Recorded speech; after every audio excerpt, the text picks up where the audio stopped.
Thank you very much, Hadi. I'm Hilary Hoynes, and I'm delighted to be participating today in this wonderful event. And we are going to be now turning to a conversation with Danny Yagan and Damon Jones.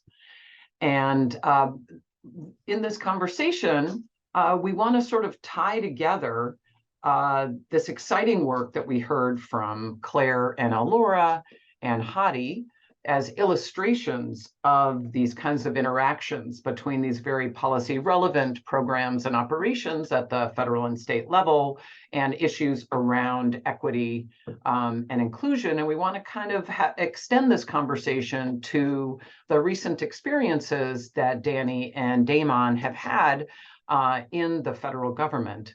So both Danny and Damon have recently returned from service in the federal government, and we want to discuss how work like this can effectively inform policymaking at the federal level. And facilitating this kind of direct research to policy discussion is one of the core goals of the Berkeley Opportunity Lab, and we're just delighted to be able to tie up these excellent research discussions earlier with this important conversation.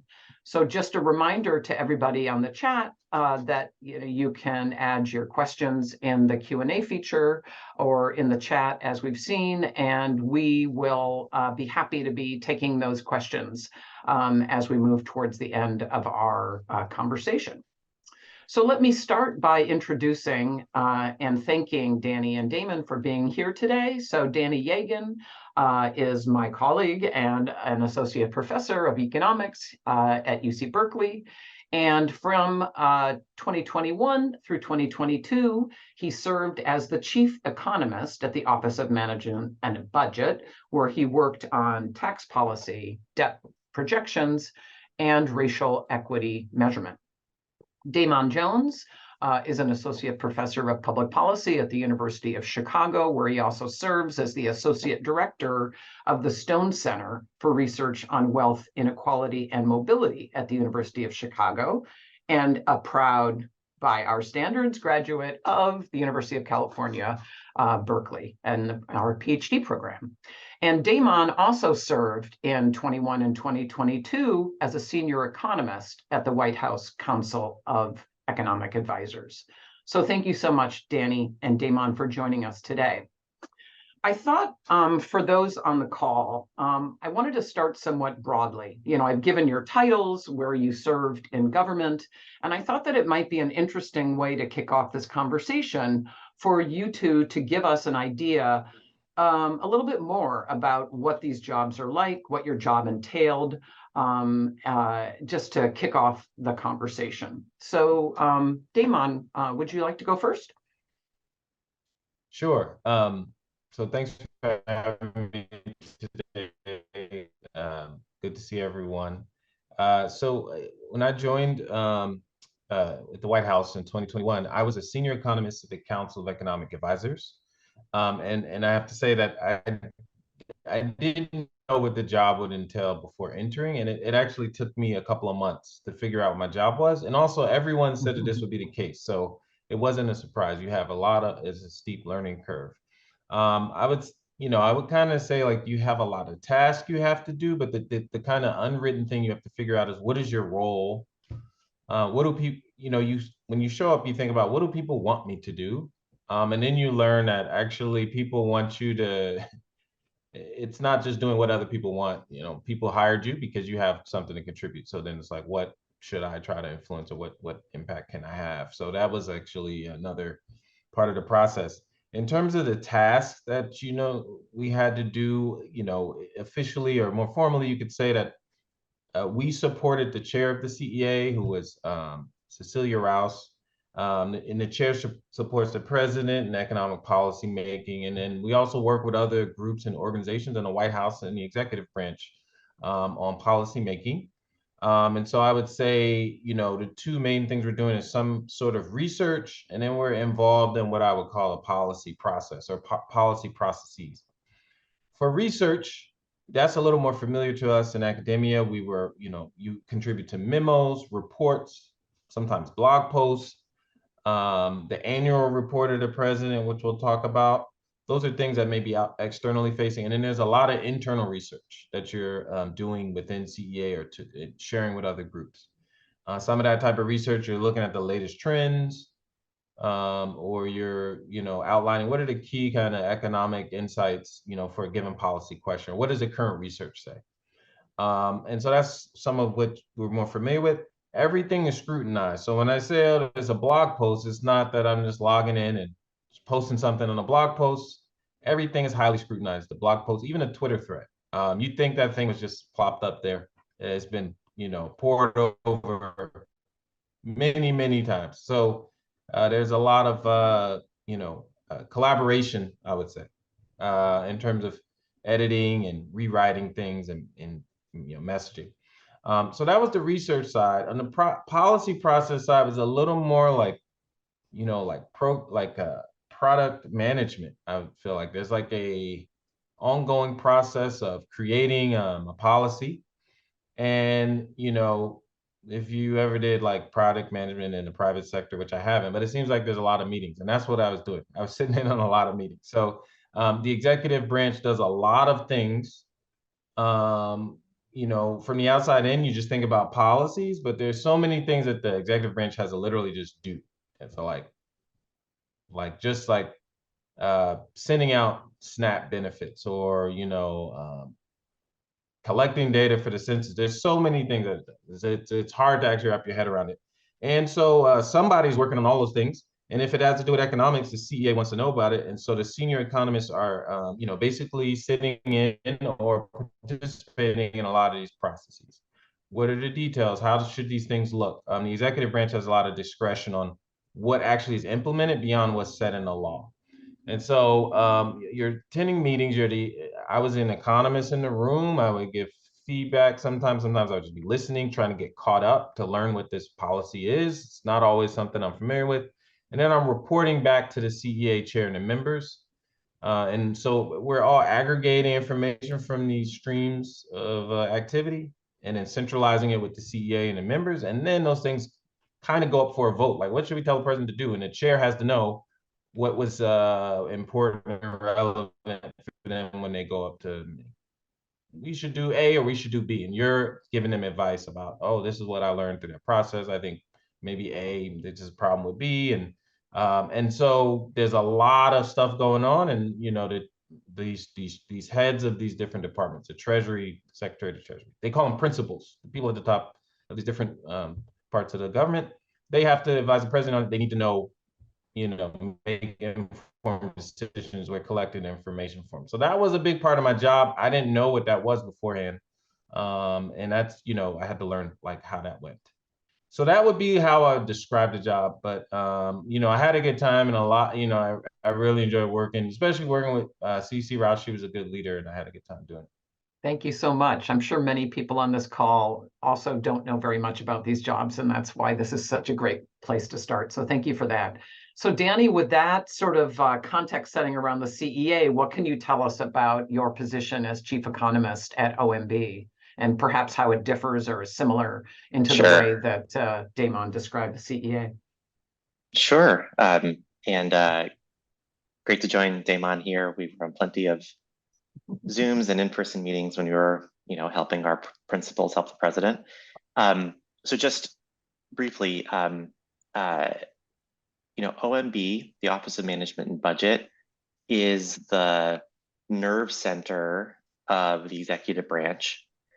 When the president wants something done in government, the president basically calls OMB and says, how do I do this? And then OMB works with the various departments, housing and urban development, treasury, commerce, whatever, to get it done. And as Damon said, there are 4 lead economic advisors to the president: the chair of the Council of Economic Advisors, secretary of the Treasury, the director of the National Economic Council, and the director of the Office of Management and Budget. OMB chief economist, my role is the PhD economist helping the OMB director help the president.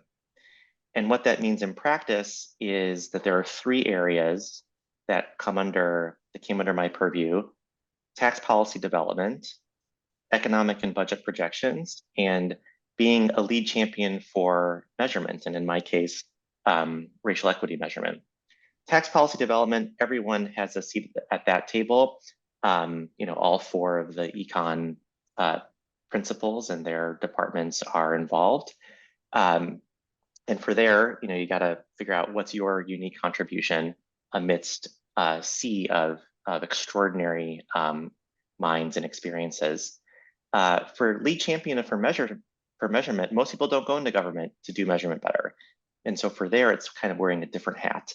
And we can talk more about that with Damon and my work as part of the Equitable Data Working Group in government. Excellent. Thank you so much, both of you, for those answers. It's really helpful.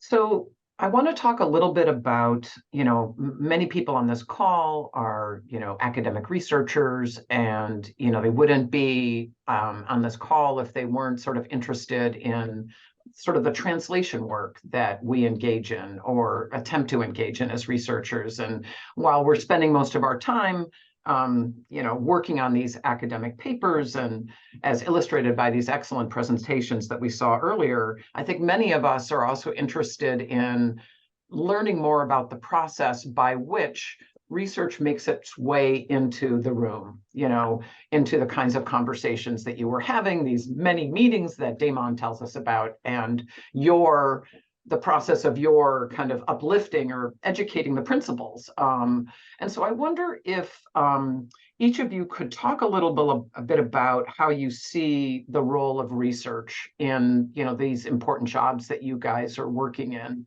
And maybe along the way, maybe share some ideas about how researchers can, it's kind of a two-way street. I'm both interested in how we can do our part to learn about how research percolates into the process, but also I think relevant to think about how we as researchers can respond to the needs. And so I guess I'm interested in that. I know it's not really communication, but in that process, sort of in both directions. So Danny, maybe you could start us off in that conversation. Yes. So I would put things in three buckets. One is creating the atmosphere and the policy and the evidence base for what is good policy versus bad policy. And let me give a couple examples there. Second bucket is sort of policy workshopping, finding the best policy that fits within political constraints. And the third is feeding in good inputs for future policymaking through better measurement and research. So so much of what gets decided from what I saw, and I'm going to not talk about particular conversations, but my view of general policymaking. There's a lot of conversations that happen during a campaign, that happen among activists and members of the Hill, and it's not just some small smoke-filled room or something. There's a very long process of people trying to think of is the child tax credit the best way to help children? If we're going to, how does that compare versus a childcare subsidy? So I think research very much flows into that, and that's a many years process. And then sometimes you see the signatures of that research when the case gets made for the policy. So as one example, housing choice vouchers, formerly known as Section 8 vouchers, are a major housing support program in the United States. The president's budget proposed a major expansion of that. And part of that expansion was for counselors to help people best utilize those vouchers to help them find the neighborhoods that they most want to live in, and work with landlords to take maybe a non-traditional applicant and say, hey, this is actually going to really work for you. You should really open your rental apartment or house up to this family. I think that came out of research, that you can't just give people cash and say hope, or voucher and just say hope that it all works out for the best, that you actually really need people to work on individual situations with families. And that came out of research, and you see that printed in the president's budget. So that's bucket one. Bucket two is policy workshopping. And this is kind of that middle ground, but you can think of any first best policy like a carbon tax, for example, or that economists might propose. But then you get into government and someone will say there are certain political constraints, demands, pros and cons that you as the academic aren't thinking of. What can we do to get the 8 out of 10 policy, even if you think that there's this other 10 out of 10 policy that's not going to work? And that, I think, is a really exciting area for people to kind of put their problem solving hat on and try to make sure that you don't get the 3 out of 10 policy. And then the third bucket is just going back to measurement. How do we know what's better for people, child tax credit versus child care subsidies? Or it requires new research, and I think that there's a view inside certain conversations that, hey, we should really support research that's going to help the next administration, right, Democrat or Republican, make a better decision. Yes, you hear the expression like evergreen, like, you don't know when the policy window is going to open, but when it does, we need to have the evidence to pull off the shelf to insert into that conversation. Yeah. Thank you. Thank you so much for that. So Damon, I'd love to have you also, think about these different aspects of this kind of two-way street with research and its role, our role in it, and its role in the policymaking process. And perhaps in particular, I know that you had some thoughts about maybe communicating to our audience about what this kind of request for comment process is, and probably something that not many people pay attention to, and perhaps we should. So maybe you can continue this conversation on that. Yeah, sure. I think one thing that I got firsthand experience with is you join it to be an advisor. You're a little nervous because we know a lot about a narrow topic, and we're going to be asked outside of our wheelhouse. When those questions came, I said, "Okay, I'll get back to you." I don't probably have a couple hours to get back to someone. I go on the internet, and I'm like, I hope someone did this study, because I'm not gonna have much to say if someone didn't do a really nice study on this. And you find you're asked about a lot of random topics, and there's this researcher that's been working on this thing their whole life, and you're like, this is great. You have a limited amount of time and you pull together what you can. So how could that research that's been working on this thing their whole life know when they're needed, for some random question that we have that comes up? That's really hard to predict. And when I was on the other side, I would just do my research, post it on my website, publish it in a journal. At best I would talk to a journalist about it. But whoever needs it, this is how they'll see it. This is dissemination. And at that time when I needed that research, there's a gap there. One of the ways that the government signals what they want information about is they're making rules called the rulemaking process. They're making regulations, and they propose a new regulation and they open up for public comment. And there's a formal process set up. It's by law, it's set up, but there's a formal way that they go about having a period where people can give comments from the public. I believe anyone can submit a comment. You can actually fax a comment sometimes. So anyone can submit, and it's part of like the democratic process. But interest groups are very interested in shaping this policy, so they will put on record the things that they want to be reflected in a discussion. If they're lobbyists and things like that want to have things to say, they can have an influence through that way. And research experts, this is where the stuff you've been working on, when you can come and make a very informed comment or give some input on the process. And I didn't know about this process before working in the government. I actually still don't know it very well. And I imagine a lot of researchers don't. So I think there's a huge opportunity there to match experts with these requests for public comments when they come along. And so some of the people that I worked with that were colleagues at the CEA, they are going to try to do more of that matchmaking, to have a set of people who are interested in having their research enter into the public, policy, making process, and then, also scan the call for public comments to try to match those people. And that's a place where expert can figure out when what they're working on is up in demand. There's other ways to do that too that are harder and more of an art to know when your policy is going to come up. You have to kind of be reading the Hill or whatever. I don't know, figuring out when someone's something is going to be a hot topic.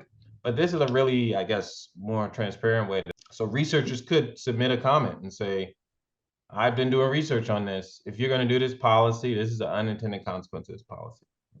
Submit it. And I think the policymakers really actually, you might not think of it, they actually appreciate having more evidence. So you're going into the room, you're spread thin across a lot of policies, and you come into a meeting, you don't have a lot of time. The more that you have, that's kind of like, good evidence or good arguments for a policy, you're not always going to listen to you, but actually people who want to do a good job, they do actually appreciate good evidence. Yes, I've had a little bit of experience with this. I don't know very much about it, but I've been the typical form I think that this often takes for academics is someone emails me because they know about my work and they're working in some more kind of inside Washington sort of capacity, and they try to help you maybe leverage your research experience to participate in one of these comments. And I've done a little bit of that. I really like this idea of trying to create a kind of matchmaking sort of setup in order to, because I think we might sort of go to first of all, there's probably a fundamental imbalance with folks who are full-time, essentially lobbying pro and con certain policies, which isn't our full-time, kind of workflow. And so kind of anything that can help bring experts and maybe like a diverse range of experts into the conversation does seem like it's a bit of a missing market that perhaps we could help to fill. So that's very exciting to hear about. So let's shift a little bit. Danny has mentioned a few times about sort of the importance of data, and I want to sort of talk about that a little bit. In particular, this initiative, the WorkRise initiative that's supporting the WorkRise program that's supporting our initiative and this event today is focused, one of the focuses is on promoting racial equity and labor market policies, public sector programming, and so on. And on his first day in office, President Biden signed an executive order aimed at, quote, advancing racial equity and support for underserved communities through the federal government. And my understanding from talking with the two of you that one of the results of this executive order was the creation of an equitable data working group. And I would love, and I'm sure many on this call would be very interested in hearing your experience with this working group, both from your perspectives and perches at CEA and at OMB. And along the way, it would be really good to hear, both about maybe successes and challenges, but also what you think equitable data actually might mean at the federal level. And, interestingly, I was at a OLEB event yesterday and was showing some statistics on food insecurity by different race and ethnicity groups. And I had somebody come up to me after the event and say, I'm someone from an indigenous background, and I didn't see any statistics in your groups for my population. And if I don't see it, we're not there. And I know that just felt in the head in thinking about these issues around data equity. So why don't we start with Damon on this one? What can you tell us about this experience with the Equitable Data Working Group, or equitable data more generally? There was an executive order, as you mentioned, one of those like first day executive orders, and it established this working group. When I joined the CEA, I was able to work on that. It was across different parts of the government or parts of the executive branch, chaired by Dr. Alondra Nelson and Dr. Margot Schwab. And Danny was also on there. And so I think that and there's some you can read about online about this group, but they were trying to figure out how to use government data, how to leverage the data that's being collected to see whether programs are administered in a fair and a just way. Are they helping marginalized groups? Are there underused data sets that could be helped to leverage this? And they made some recommendations as well in terms of how to or collect disaggregated data when possible and things like that. And the group also focused on some key areas or like kind of case studies to show a proof of concept that we got to work on. The one thing I think that I took for granted coming in was like, as a researcher, there's all this administrative data that is rightfully protected in certain ways for privacy reasons. And so I'm like, oh, now that I'm inside the White House, let's go, give me all the data. Let's just merge everything together and do some amazing analysis. I mean, it's all federal data. So let's analyze the data.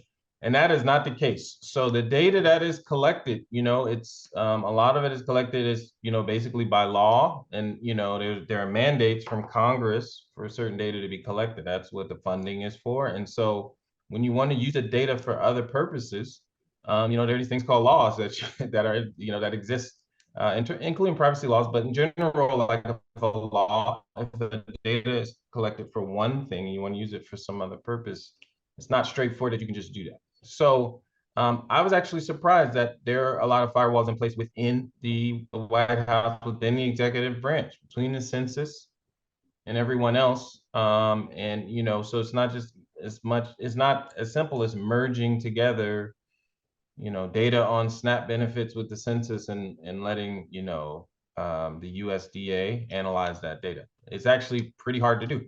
So that was a big challenge and something I learned about that, we do have a lot of data in different places within the same government umbrella, but there's actually a lot of barriers to merging that data together. So you have to sometimes get creative. You have to figure out what are ways to fit within the current legislation or legal boundaries and have people get information that they like. And so that was actually very eye-opening to see that there are a lot of various executive branch. They have a lot of data. There are creative ways to do some analysis and disaggregate beneficiaries by different racial groups and things like that. But there's like a cost and a benefit. But I think the Congress can make the thing easier. And that is not within executive branch. So if Congress passed the law that permitted certain groups to merge data to do equity analysis, the things we were trying to do would have been much easier. On the other hand, Congress represents a lot of different interests. If you go to Congress and that could backfire. Congress could figure out like, you're doing what? You're merging what data? And and then they could shut everything down. So you have to be politically skillful in order to figure out what are the goals of the government. And if your goal is to look at racial equity, how can you build up support that gives you the permission to do the best type of analysis? Thank you. Danny, what was your experience on this front? Yeah. Well, so exactly along the lines of what Damon was saying, I'll maybe highlight, the big opportunity and the big challenge. The big opportunity is that the racial equity executive order was the President of the United States saying on day one, this is a presidential priority, and I'm ordering my team to implement X, Y, and Z. That matters. It matters a ton. When the president says something, it's the president's priority. It's not up for debate, and that gets the gears of government going. And so, in general, every department of the executive branch had to create, as part of their annual strategic plans, how are they going to measure what they're doing in terms of racial equity, gender equity, et cetera. And there are major reports and plans. I'll put a link into the chat of a Treasury document that's many pages long about equity. These are the kinds of things that happen when there's a presidential executive order. The challenge, as Damon was saying, is kind of the plumbing and time. When for example, tax data, which is a major form of administrative data on most households in the United States, where the government is actually trying to send out, for example, economic impact payments during COVID that went through Treasury.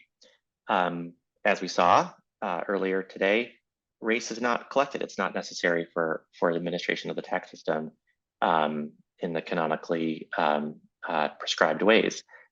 Racial data do live at the Census Bureau. Different titles of the legal code govern the use of data at Census and the use of data at Treasury. The data have to live separately except for express purposes provided by law. And so there's just a lot of plumbing to ensure that if there are data merged, that they are exactly satisfying the congressional statutes to achieve the goals, in this case, of the Census Bureau and of the Treasury Department within the confines that Congress has set out. And so that led, and I'll put another link into the chat, to a racial equity analysis of those CARES Act economic impact payments, which had never been done before, and it just takes a lot of time and plumbing to do a proof of concept, and then set up more regular. Once you've proven the concept, like this is the way to do it, that satisfies the statutory requirements and achieves the executive order objectives, can we regulate that? Sorry, can we regularize that into a process going forward? And is part of what's going on at the agencies something as simple, I guess I say in air quotes, adjusting? I was talking to someone at Social Security about disability benefits and talking about how they don't regularly collect race as part of their program administration. But does that mean that one might be modifying the simple intake forms that would then include a new box to check as part of that would then be built into the administrative data in one silo? It can be it seems like an OMB question, but it's never simple. Right, of course. And changing tax forms, for example, for any purpose is a years-long process. Goes through the Paperwork Reduction Act. Why exactly does the government need these data? And they're also very loath to try to do it, kind of constantly. I think for taxpayer confusion, so you want to do it only here and there. And I think that, just speaking generally, I think that there is a very reasonable concern that, just every department asking every data question, both can take a lot of time, but then also can be like, oh, well, this part of the government has all this information. Are they misusing it in some way? And so there can be advantages to not having those data. Oh, we couldn't have done that XYZ thing you're wondering about. We didn't even have the data for it. And so I think that's one of the complications that arise. And it's kind of why I think census is the ideal clearinghouse. Just thinking about the US context, this is their job. Their job is to collect data, merge it, do analyses. Their job is not to administer some housing voucher program or workforce development program or something. Interesting. No, I was going to say there are models from other countries where they have very different rules and ability to merge data, and it's collected once and then, kind of can be merged, and you don't have to have redundancies in collecting it. Yeah, one thing that's quite unique, I think, about the US system is that many countries have just one main statistical office, National Statistics of Norway, whereas we have how many? 18 statistical agencies in the federal government. And so those like that is a big difference right there. I mean, in some countries, it's much more, everything is much more closely held in one agency. So I want to make sure that we have time to incorporate some of the comments from the audience. And so I thought I would bring one in before we stray too far from the earlier conversation that we were having about the comment period. There's a comment, a question from somebody on the call that says, it seems like public comments and research matching can be a good use of AI processes. Does anybody have any thoughts on that? I guess either Danny or Damon or maybe Hadi, if he might be interested in contributing. Is anybody talking about that? Eddie, feel free to jump in if you like. I think the opportunity, the lowest hanging fruit probably wouldn't even need AI. There's just probably an even simpler first step, which is like they're asking about childcare. I know 10 experts in childcare don't know anything, don't know that they're asking for these comments. But there are a lot of public comments that are put out. So you do want to have some to automate how the topics are filtered and, shared with people. So, that could be a thing. Because, there are a lot of different, like I said, a lot of things that executive branch does. So. Hadi, did you have anything you wanted to add to this? Not really. I mean, I'm not too aware of what's going on with that, but I think there is like sort of an example where I think with the internet, net neutrality, right? There was a ton of public comments. I think that's maybe one of the exceptions. And I don't know if it was researchers primarily or more like lobbyists and activist groups, and maybe you folks are more familiar, but they had like lots of public comments. And I think there were thoughts about whether it's all, authentic or whatever, but it seems like there's a very clear use for filtering an AI when you do have that kind of volume, but I'm just not sure how much that volume exists by and large. Thank you. Also, there's another question that I think feeds into this sort of conversation we were just having in the area of data and, the Damon's point, the lack of ability to do these merging across places. Hadi actually asks, I'm curious about the quote, extra research process. That is how factors such as institutional constraints and politics, interagency, interbranch, interparty, how these things end up affecting, in particular, the translation of research into policy outcomes. Would either of you like to take a stab at commenting on that interesting question? I see Danny nodding, or thinking. Sure. Thinking. Maybe this is a response to the question and steer me otherwise. I think that part of our best roles in government is to start conversations with research and kind of what do we think is the 10 out of 10 policy in any given space, and to try to build that foundation, and then let the conversation go from there.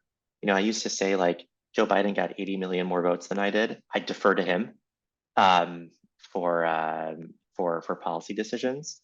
And I think that, after you start a conversation at a staff level with that research, then there are lots of considerations that come into mind, different values people have for different groups, working with Congress, political objectives of the day, some cyclical factor for the economy, et cetera.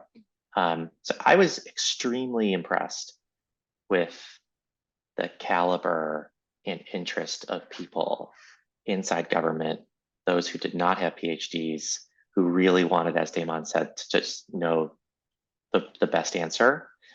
And then I was also struck by how, the news events of the day or negotiations with senators and the like, can bring completely different perspectives onto the table and then result in a different negotiated outcome. Yes, thank you. Thank you for that. Damon? I guess the one thing, I guess the two things I'll add is that I think these constraints, politics and things like that, they will affect the timing of when there's enough political support for something to be fully supported or to go through it or have a chance to get legislated. And so a lot of what you end up doing is a proposal or stocking a proposal with evidence, research, insights, and it might sit there, on the tarmac into some future time. Could be another administration.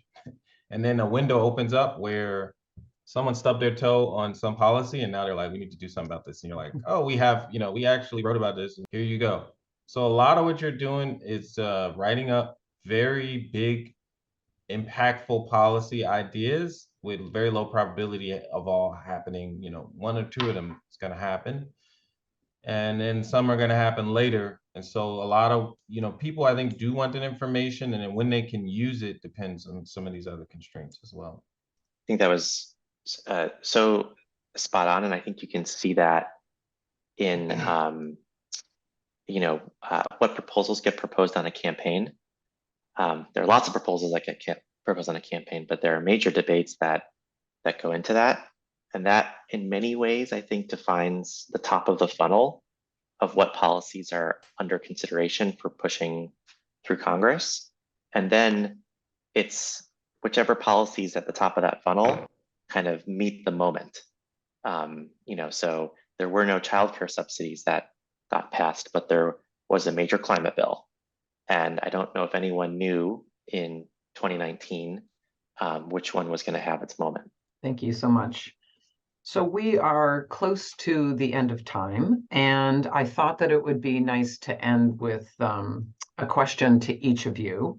You're back in your academic settings after, what is probably a very different kind of job experience when you're away from it in these high-level federal policy positions. And so I wonder, on the backside of this, how you're thinking about your DC experience and how it might be translating today into how you approach your work as an academic researcher. So Damon, perhaps you could kick us off with that. Yeah, I think really quickly change some of my perspective on what are really big and important questions, and just open my eyes to some of the research I was doing was convenient or easy to do because the data existed, or I knew the method to use in that case. And this really pushed me to think more about, like, let's start with the most big important questions, which seems obvious, but you can get into a habit of doing things out of convenience or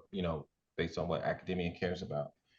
Knowing when your research is needed. So beyond that public comment thing, just having had that experience, I'm a little more clear about if I'm working on something with some co-authors, I can think a little more about, like, oh, I know who would be interested in this, or I know what type of person in the government needs this information, or when it would be good to send them our draft and things like that.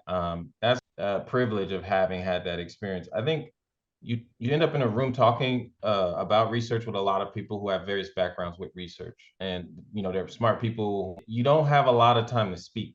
So learning how to be very economical with what you say, I learned the hard way. You think beforehand, all the research and all the evidence, you need to pick one thing. And no matter what they ask you, you're gonna somehow answer that one, soundbite that you have. You're gonna say yes, and also, and then you have a soundbite. So that is, I've gotten better at that, and that's been helpful when I've worked with other policymakers and government officials, like talking to the local politicians or council. They call them councilmen in Chicago. That's the term. Being able to say, like, this is what we need to, this is the key crux of this, research idea. I don't need to go into all these details or footnotes, asterisks.